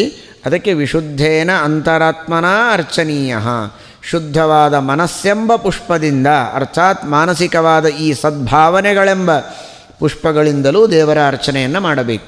ಏಕಾದಶಿಯ ದಿನ ನಿತ್ಯವೂ ಮಾಡಬೇಕು, ಏಕಾದಶಿ ವಿಶೇಷ. ಭಕ್ತ್ಯಾಗ್ರಾಹ್ಯೋ ಹೃಷಿಕೇಶಃ ನ ಧನೈರ್ಧರಣೀಸುರಾಃ ಭಕ್ತ್ಯಾ ಸಂಪೂಜಿತೋ ವಿಷ್ಣುಃ ಫಲಂ ಧತ್ತೆ ಸಮೀಹಿತಂ. ನಾರದ ಪುರಾಣ ಹೇಳ್ತದೆ, ದೇವರ ಅರ್ಚನೆ ಮಾಡಬೇಕು ಅಂತ ಹೇಳಿದ್ರಲ್ಲ ಏಕಾದಶಿ, ಸುವರ್ಣ ಪುಷ್ಪಗಳಿಂದ ಅರ್ಚನೆ ಮಾಡ್ತೀವಿ, ಭಾರೀ ಪುಣ್ಯ ಬಂದುಬಿಡ್ತು, ಭಾರೀ ವಜ್ರ ನವರತ್ನ ಖಚಿತವಾದ ಪುಷ್ಪಗಳಿಂದ ಅರ್ಚನೆ ಮಾಡ್ತೀವಿ, ಶಕ್ತಿ ಇದ್ದರೆ ಮಾಡಿರಿ, ಬೇಡ ಅಂದಿಲ್ಲ. ಆದರೆ ಅಷ್ಟರಿಂದ ದೇವರಿಗೆ ತೃಪ್ತಿಯಾಗ್ತದೆ ಅಂತ ತಿಳಿಯಬೇಡಿ. ಭಕ್ತ್ಯಾಗ್ರಾಹ್ಯೋ ಹೃಷಿಕೇಶಃ, ಭಕ್ತಿ ಮುಖ್ಯ. ಭಕ್ತಿ ಇದ್ದು ನೀವು ಸಾಮಾನ್ಯ ಪುಷ್ಪವನ್ನು ಅಂದರೆ ವಿಹಿತ ಇರಬೇಕು, ನಿಷಿದ್ಧ ಪುಷ್ಪಗಳನ್ನು ಮಾಡಬಾರದು. ವಿಹಿತವಾದ ಪುಷ್ಪಗಳನ್ನು ಭಕ್ತಿಯಿಂದ ನೀವು ಅರ್ಪಣೆ ಮಾಡಿದರೆ ಸಂತೋಷ ಪಡ್ತಾನೆ. ನೀವು ಯಾವ ಸಾಮಾನ್ಯ ಪುಷ್ಪವನ್ನು ಅರ್ಚನೆ ಮಾಡಿದರೂ ಅಡ್ಡಿ ಇಲ್ಲ. ಶಕ್ತಿ ಇದ್ದರೆ ಸುವರ್ಣ ಪುಷ್ಪಾದಿಗಳಿಂದಲೂ ಅರ್ಚನೆ ಮಾಡಿರಿ, ಆದರೆ ಭಕ್ತಿ ಇಲ್ಲದೇ ಇದ್ದರೆ ದೇವರು ಅದನ್ನು ಸ್ವೀಕಾರ ಮಾಡೋದಿಲ್ಲ. ನ ಧನೈಹಿ ಧರಣೀಸುರಾಹ, ಅದಕ್ಕಾಗಿ ಭಕ್ತಿಪೂರ್ವಕವಾಗಿ ಅರ್ಚನೆಯನ್ನು ಮಾಡಬೇಕು. ಭಕ್ತಿ ಅಂದರೆ ಸ್ನೇಹದ ಉದ್ರೇಕವಾಗಬೇಕು. ಅನೇಕ ಬಾರಿ ಹೇಳಿದ್ದೇವೆ, ಆ ಸ್ನೇಹದ ಉದ್ರೇಕವಾಗಬೇಕಾದರೆ ದೇವರು ಮಾಡಿದ ಉಪಕಾರವನ್ನು ಸ್ಮರಿಸಿ ಸ್ನೇಹವನ್ನು ಆ ಸಂದರ್ಭದಲ್ಲಿ ಜಾಗೃತಗೊಳಿಸಬೇಕು. ದೇವರ ಬಗ್ಗೆ ನಮಗೆ ಶ್ರದ್ಧೆ ಇದೆ, ವಿಶ್ವಾಸ ಇದೆ, ನಂಬಿಕೆ ಇದೆ ಅಂದರೆ ಭಕ್ತಿ ಇದೆ. ಹೀಗೆ ಕೆಲವರು ತಿಳ್ಕೊಂಡಿರ್ತಾರೆ. ನಂಬಿಕೆ ಬೇರೆ, ಭಕ್ತಿ ಬೇರೆ, ಜ್ಞಾನ ಬೇರೆ, ಭಕ್ತಿ ಬೇರೆ. ದೇವರು ಸರ್ವೋತ್ತಮ ನಮಗೆ ಗೊತ್ತು, ದೇವರು ಸರ್ವೋತ್ತಮ, ಇದರ ಬಗ್ಗೆ ನಮಗೆ ವಿಶ್ವಾಸ ಇದೆ. ಇದು ಜ್ಞಾನ, ಅದರ ಮುಂದೆ ವಿಶ್ವಾಸ, ಇದೆರಡೂ ಮಹತ್ವದ್ದೇ. ಆದರೆ ಬರೀ ಜ್ಞಾನ ಇದ್ದರೆ ಸಾಲದು, ವಿಶ್ವಾಸ ಇದ್ದ ಮಾತ್ರಕ್ಕೆ ಸಾಲದು, ಸ್ನೇಹ ಬರಬೇಕು, ಆಗ ಅದು ಭಕ್ತಿ ಆಗ್ತದೆ. ಎಷ್ಟು ಮಾಡ್ತಾನಪ್ಪ ದೇವರು ನನಗೆ ಅಂತ ಅವನ ಮೇಲೆ ಪ್ರೀತಿ, ಆ ಪ್ರೀತಿಯಿಂದ ಸಹಿತವಾಗಿ ನಾವು ಪೂಜೆ ಮಾಡಿದರೆ, ಏನೇ ಕರ್ಮಗಳನ್ನು ಮಾಡಿದರೂ ಆಗ ಅದು ಸಾರ್ಥಕವಾಗ್ತದೆ. ಉದಾಹರಣೆಗೆ ನಿನ್ನೆನೇ ಕೃಷ್ಣನ ಪೂಜೆಯನ್ನು ಪ್ರಾಯಃ ಎಲ್ಲರೂ ಮನೆಯಲ್ಲಿ ಮಾಡಿ ಬಂದಿದ್ದೀರಿ, ಇಲ್ಲಿಯೂ ದರ್ಶನ ಮಾಡಿದ್ದೀರಿ.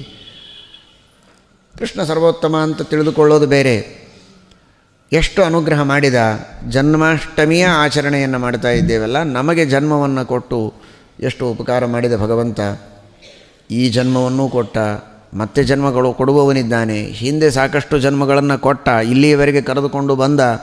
84 ಲಕ್ಷ ಯೋನಿಗಳಲ್ಲಿ ನನ್ನನ್ನು ಹುಟ್ಟಿಸಿ ಈಗ ಮಾನವ ಜನ್ಮವನ್ನು ಕೊಟ್ಟದ್ದು. ಅಷ್ಟೆಲ್ಲ ದೇಹಗಳನ್ನು ಕೊಟ್ಟ, ಆ ಎಲ್ಲ ದೇಹಗಳಲ್ಲಿ ಆಹಾರ ಕೊಟ್ಟ, ಅಲ್ಲಿ ಬಂಧು, ಅಲ್ಲಿ ಬಳಗ, ಅಲ್ಲಿ ಪ್ರೀತಿ. ಈಗ ಮಾನವನಾಗಿ ಈಗಿರುವ ಪ್ರೀತಿ, ವಿಶ್ವಾಸ, ಆತ್ಮೀಯತೆ, ಸಹಾಯ, ಸಹಕಾರಗಳು, ಆರೋಗ್ಯ ಒಂದೇ ಎರಡೇ ದೇವರು ಕೊಟ್ಟದ್ದು. ಎಷ್ಟು ಕೊಡ್ತಾನೆ, ಇಷ್ಟು ಕೊಟ್ಟು ಅನುಗ್ರಹ ಮಾಡಿದಂತಹ ದೇವರ ಪೂಜೆಯನ್ನು ಮಾಡ್ತಾ ಇದ್ದೇನೆ ಅಂತ ಅನುಸಂಧಾನ ಇರಬೇಕು. ಆಗ ಅದು ಭಕ್ತಿ ಆಗ್ತದೆ. ಇದು ಕೃಷ್ಣಾಷ್ಟಮಿಗೆ ಅಷ್ಟೇ ಅಲ್ಲ, ಮತ್ತು ನಿತ್ಯವೂ ಮಾಡುವ ಪೂಜೆಯಲ್ಲಿ ಈ ತರಹದ ಭಕ್ತಿ. ಒಂದೊಂದು ದಿವಸ ಎಲ್ಲ ಮಾಡಲಿಕ್ಕೆ ನಾವೇನು ಸರ್ವಜ್ಞರಲ್ಲ. ಯಾವಾಗ ಎಷ್ಟು ನೆನಪಾಗ್ತದೋ ಅಷ್ಟನ್ನು ನಾವು ಸ್ಮರಣೆ ಮಾಡಿದರೂ ಸಾಕು. ಬರೀ ದೇಹ ಕೊಟ್ಟದ್ದಕ್ಕೆ, ಅದರೊಳಗೂ ಬರೀ ಕಣ್ಣು, ಬರೀ ಕಿವಿ, ಬರೀ ಮೂಗು. ಇವತ್ತು ಕಣ್ಣಿನ ಪೂಜೆ, ನಾಳೆ ಕಿವಿ ಪೂಜೆ ಆಗಲಿ. ಅಂದರೆ ಕಣ್ಣಿಗೆ ಪೂಜೆ ಮಾಡ್ಕೋಬೇಡ್ರಿ. ಕಣ್ಣು ಕೊಟ್ಟಿದ್ದಾನೆ ದೇವರು ಅನ್ನೋ ಒಂದೇ ಉಪಕಾರವನ್ನು ಸ್ಮರಣೆ ಮಾಡಿ ದೇವರ ಪೂಜೆ ಮಾಡಿ. ಕಿವಿ ಕೊಟ್ಟ ಅನ್ನೋದಕ್ಕೆ ಪೂಜೆ ಮಾಡಿ. ಬೇರೆ ಇದನ್ನು ಸ್ಮರಣೆ ಮಾಡಬಾರ್ದು ಅಂತಲ್ಲ, ಮಾಡಲಿಕ್ಕೆ ಆಗದೇ ಇದ್ದರೆ ಒಂದೊಂದು ಉಪಕಾರದ ಸ್ಮರಣೆ ಮಾಡಿದರೂ ಏನು ಕಡಿಮೆ ಅಲ್ಲ. ಏನೂ ಮಾಡದೇ ಇರೋದಕ್ಕಿಂತ ಬಹಳ ವಾಸಿ ಅಲ್ಲ ಅದು. ನಮ್ಮ ಯೋಗ್ಯತೆ ಎಷ್ಟಿದೋ ಅಷ್ಟೇ ಮಾಡೋಣ. ಆದರೆ ಆ ಉಪಕಾರದ ಸ್ಮರಣೆಯಿಂದ ಭಾವನೆ ಬರಬೇಕು. ಜಲೇನಾಪಿ ಜಗನ್ನಾಥಃ ಪೂಜಿತಃ ಕ್ಲೇಶನಾಶನಃ ಪರಿತೋಷಂ ಪ್ರಯಾತ್ಯಾಶು ತೃಷಾರ್ತಸ್ತು ಯಥಾ ಜಲೈಃ. ಕೇವಲ ನೀರಿನಿಂದ ಪೂಜೆ ಮಾಡಿದರೂ ಸಾಕು. ಶಕ್ತಿ ಇಲ್ಲದೇ ಇದ್ದರೆ, ಅನುಕೂಲತೆಗಳಿಲ್ಲದೇ ಇದ್ದರೆ ಅಷ್ಟಕ್ಕೂ ಸಂತೋಷ ಪಡ್ತಾನೆ ದೇವರು. ಪಾಪಗಳ ಪರಿಹಾರ ಮಾಡ್ತಾನೆ. ಪರಿತೋಷಂ ಪ್ರಯಾತ್ಯಾಶು, ಬರೀ ತೋಷ ಅಲ್ಲ, ಅಲ್ಪತೋಷ, ಪರಿತೋಷ. ಚೆನ್ನಾಗಿ ಸಂತುಷ್ಟನಾಗ್ತಾನೆ. ಭಕ್ತಿ ಇದ್ದರೆ ಅಷ್ಟನ್ನೇ ನೋಡಿ ಇಷ್ಟನ್ನೇ ಕೊಟ್ಟರೂ ಕೂಡ ಸಂತೋಷ ಪಡ್ತಾನೆ. ಹೇಗೆ ಎಷ್ಟು ಸಂತೋಷ ಪಡ್ತಾನೆ ಅಂದರೆ ಉದಾಹರಣೆ ಕೊಡ್ತಾರೆ ನೋಡಿ. ಅದಕ್ಕೆ ಕಂವಾ ದಯಾಳುಂ ಶರಣಂ ರಜೇಮ ಅನ್ನೋದು ಇದಕ್ಕೆ. ತನಗೆ ನೀರಡಿಕೆ ಅಂದರೆ ಗೊತ್ತಿಲ್ಲ ದೇವರಿಗೆ. ಎಂದೆಂದೆಂದೆಂದಿಗೂ ಹಸಿವಿಲ್ಲ, ಎಂದೆಂದಿಗೂ ನೀರಡಿಕೆ ಇಲ್ಲ. ಹಸಿವಾದವರಿಗೆ ಅನ್ನ ಹಾಕಿದರೆ ಎಷ್ಟು ಸಂತೋಷ ಪಡಬೇಕು, ನೀರಡಿಕೆಯಾದವರಿಗೆ ನೀರು ಕೊಟ್ಟರೆ ಎಷ್ಟು ಸಂತೋಷ ಪಡಬೇಕು, ಅಷ್ಟು ಸಂತೋಷ ಪಡ್ತಾನಂತೆ. ನೀರಿನಿಂದ ಅಭಿಷೇಕ ಮಾಡಿದರೆ. ಕಾಯ್ತಾ ಇದ್ನಪ್ಪ, ನೀ ಕೊಡೋ ನೀರಿಗೆ ನೀರೇ ಇದ್ದಿದ್ದಿಲ್ಲ, ಭಯಂಕರ ನೀರಡಿಕೆ ಆಗಿದೆ ಅಂತಂದರೆ ಏನೊಂದು ಆನಂದ ಅನುಭವಿಸ್ತಾನೆ ಒಬ್ಬ ವ್ಯಕ್ತಿ. ಹಾಗೆ ಆನಂದವನ್ನು ಅನುಭವಿಸ್ತಾನೆ ದೇವರು. ಅವನು ನೀರಡಿಕೆ ಇಲ್ಲೇ ಇಲ್ಲ, ದುಃಖನೇ ಇಲ್ಲ, ಆದರೂ ಅನುಭವಿಸ್ತಾನೆ. ಇದೇ ದೇವರ ಕಾರುಣ್ಯ. ನಮಗೋಸ್ಕರ ಆ ರೀತಿ ಸಂತೋಷ ಪಡ್ತಾನೆ ಪರಮಾತ್ಮ. ಆದ್ದರಿಂದ ಅಂತಹ ಪರಮಾತ್ಮನ ಪೂಜೆಯನ್ನು ಮಾಡಿ. ಆಸೀನಸ್ಯ ಶಯಾನಸ್ಯ ತಿಷ್ಠತೋ ವ್ರಜತೋಪಿ ವಾ ರಮಸ್ವ ಪುಂಡರೀಕಾಕ್ಷ ನರಸಿಂಹ ಹೃದಯೇ ಮಮ. ನರಸಿಂಹದೇವರಿಗೆ, ಪರಮಾತ್ಮನಿಗೆ ಪ್ರಾರ್ಥನೆ ಮಾಡ್ತಾರೆ. ಪರಮಾತ್ಮನ್, ಯಾವಾಗಲೂ ನನ್ನ ಹೃದಯದೊಳಗೆ ನೀನಿರು. ಇದ್ದೇ ಇದ್ದಾನೆ ನರಸಿಂಹದೇವರು ಹೃದಯದೊಳಗೆ. ಆದರೆ ಹೃದಯದೊಳಗೆ ಇದ್ದೀಯಾ ಅನ್ನುವ ಚಿಂತನೆ ನನಗೆ ಯಾವಾಗಲೂ ಬರಲಿ ಅಂತ ಅರ್ಥ. ಯಾವಾಗ? ಕುಳಿತಾಗ, ನಿಂತಾಗ, ಓಡುವಾಗ, ಮಲಗಿದಾಗ, ಎಲ್ಲ ಹೊತ್ತಿಗೂ ನಿನ್ನ ಅನುಸಂಧಾನ ಮನಸ್ಸಿಗೆ ಬರಲಿ. ಆಸೀನಸ್ಯ ಶಯಾನಸ್ಯ ತಿಷ್ಠತೋ ವ್ರಜತೋಪಿ ವಾ. ಕುಳಿತಾಗಲೂ ನಿನ್ನ ಧ್ಯಾನ ಬರಲಿ. ಮಲಗಿದಾಗ ಅಂದರೆ ಸುಮ್ಮನೆ ರಿಲ್ಯಾಕ್ಸ್ ಆಗಿರ್ತಾನೆ. ನಿದ್ದೆ ಹತ್ತಿದಾಗ ದೇವರ ಸ್ಮರಣೆ ಬರಲಿಕ್ಕೆ ಆಗೋದಿಲ್ಲ, ಗಾಢ ನಿದ್ರೆ ಇದ್ದಾಗ. ಆದರೆ ಸುಮ್ಮನೆ ಅಡ್ಡಾಗಿದಾಗ ಏನೋ ವಿಚಾರ ಮಾಡ್ತಾ ಮಲಗಿರ್ತಾರೆ. ಬೇಡ, ಭಗವಂತನ ಚಿಂತನೆ ಬರಲಿ. ನಿಂತಾಗ ಬರಲಿ, ಕೂತಾಗ ಬರಲಿ, ಯಾವಾಗಲೂ ಬರಲಿ. ರಮಸ್ವ ಪುಂಡರೀಕಾಕ್ಷ ನರಸಿಂಹ ಹೃದಯೇಮ. ಕುಳಿತದ್ದು ನಿನ್ನ ಅನುಗ್ರಹದಿಂದ ಅಂತ. ಅದು ಕೂಡಲಿಕ್ಕೆ ಆಗೋದಿಲ್ಲ ಕೆಲವರಿಗೆ. ಕಷ್ಟಪಡ್ತಾರೆ ಗೊತ್ತಲ್ಲ. ಕೂಡಲಿಕ್ಕೆ ಆಗೋದಿಲ್ಲ, ಕುರ್ಚಿ ಮೇಲೆ ಕೂಡಬೇಕು, ನಿಂತೇ ಇರಬೇಕು, ಇಲ್ಲ ಮಲಗಿರಬೇಕು. ಆರಾಮ್ ಕೂಡ್ತೀವಿ, ಹೇಳ್ತೀವಿ ಅಂದರೆ ನಿನ್ನ ಅನುಗ್ರಹ ಅಂತ. ಹಾಗೂ ಸ್ಮರಣೆ ಯಾವಾಗಲೂ ಒಟ್ಟಾರೆ ಭಗವಂತನ ಗುಣಗಳ ಸ್ಮರಣೆ ಮಾಡೋದೊಂದು ಬೇರೆ. ಕುಳಿತಾಗ ಕೂಡಿಸಿದಂತೆ ಸ್ಮರಣೆ ಮಾಡಬೇಕು. ಆರಾಮ್ ಕೂತು ಹೇಳೋ ಹಂಗೆ ಮಾಡ್ಯಾನಲ್ಲ ದೇವರು. ಕೂತಾಗ ಕೂಡಿಸಿದಂಥ ಸ್ಮರಣೆ. ನಿಂತಾಗ ಕೂತವರಿಗೆ ಹೇಳಲಿಕ್ಕೆ ಬರಂಗಿಲ್ಲ ಕೆಲವರಿಗೆ. ನಾವು ಆರಾಮ್ ಎದ್ದು ನಿಂತ್ವಿ, ನಿಲ್ಲಿಸಿದಂಥ ಸ್ಮರಣೆ. ನಡಿಲಿಕ್ಕಾಗೋದಿಲ್ಲ, ಬಹಳ ಕಷ್ಟಪಟ್ಟು ನಡೀತಾರೆ ಕೆಲವರು. ಆರಾಮಾಗಿ ನಡಿತೇವೆ, ಮಲ್ಕೋತೀವಿ, ಮಲ್ಕೊಂಡ್ರೆ ನಿದ್ದೆ ಹತ್ತದೆ. ಹಾಗಾದರೆ ಮಲಗುವ ಮೊದಲೋ ಆಮೇಲೋ ಆಗಲೂ ಸ್ಮರಣೆ. ಈ ರೀತಿ ಭಗವಂತನ ಸ್ಮರಣೆಯನ್ನು ಮಾಡಬೇಕು. ಆಸೀನಸ್ಯ ಶಯಾನಸ್ಯ ತಿಷ್ಠತೋ ವ್ರಜತೋಪಿ ವಾ ರಮಸ್ವ ಪುಂಡರೀಕಾಕ್ಷ ನೃಸಿಂಹ ಹೃದಯೇ ಮಮ. ಶ್ರೀಕೃಷ್ಣಾರ್ಪಣ.